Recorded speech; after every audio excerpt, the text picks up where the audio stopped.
नवीन लग्न झाल्यानंतर मुलगा आणि मुलगी हम्म. दोघांच्याही आयुष्यात खूप मोठं ट्रान्झिशन येतं. तर बरोबर या सगळ्यामध्ये थोडासा स्ट्रेस येतो. बरोबर मग बरोबर. त्याच्यामध्ये ऍज अ कपल एक टीम म्हणून काय चुका टाळायला हव्यात असं तुला वाटतं? सो कपल पर्यंत जाण्याच्या आधी आपण हा मुद्दा किंवा हा विचार करायला पाहिजे की ती जर आज नव्याने आली तर तिला तिच्या सवयी रिप्लेस करायच्यात.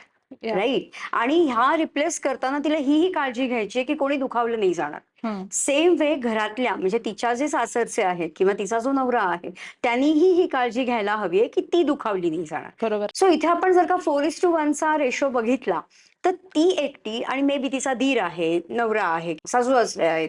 सो त्यांनी तिला सामावून घेणं आणि त्यांनी तिला समजून घेणं हे जास्त सोपं आहे रादर दॅन तिने त्या सगळ्यांना समजून घेणं. राईट. सो हे एक्सपेक्टेशन अगदी ओव्हर एक्सपेक्टेशन किंवा ऍट अर्ली स्टेजला नको. आणि घरातल्यांचाही एक ऍटलिस्ट ऍट इज लेवलला सपोर्ट पाहिजे.